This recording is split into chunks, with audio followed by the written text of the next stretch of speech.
So Hussein, you've got your BRAF wild-type patient who's failed frontline immunotherapy, whether it be PD-1 alone or Ipi-Nivo. What's your next step? They're BRAF wild-type. Clinical trial most of the time, and so actually that highlights the fact that that population is actually there and growing.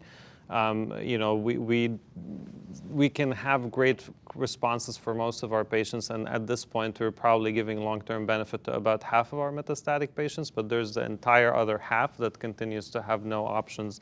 And those patients, to your point, will actually burn through therapies relatively quickly. So we really work hard on trying to establish clinical trials that can capture those populations. I will bring you back to the biomarker question. In those patients, we start trying to learn as much as we can about, you know, other mutations that could be in their tumor. We've been doing IHC, for instance, for PTEN loss, because we have a clinical trial directed specifically at patients that have PTEN loss and immune therapy resistance, where we could potentially reverse that with a PI3 kinase inhibitor. So we're trying to become smarter about those studies, but we really do need to do a lot more work in this setting. And the other equivalent question, they're BRAF mutated, they blow through Ipi-Nivo, and I assume you're going to go to BRAF-MEK?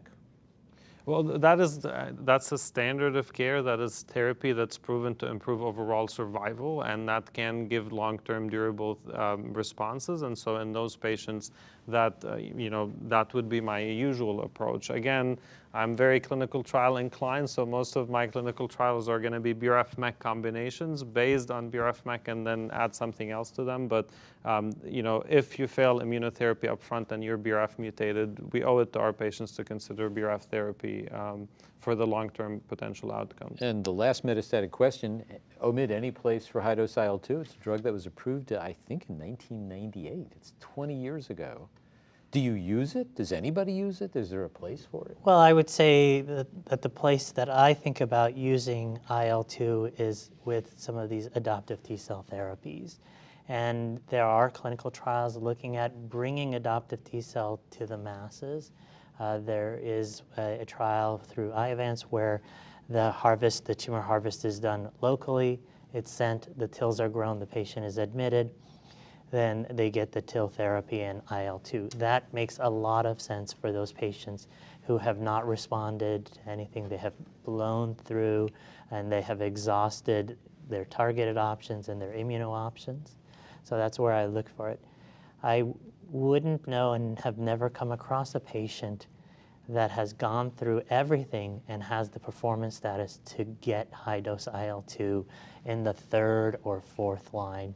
I think that's a rare subgroup of patients, and that's where you have to have a long discussion about the fact that we don't have a lot of experience. You know, there was data presented that maybe initial PD-1 or checkpoint may decrease the efficacy of the TILs that you have. And that's a question that we'll have to come across. It may decrease the efficacy of IL-2. We're unsure of that.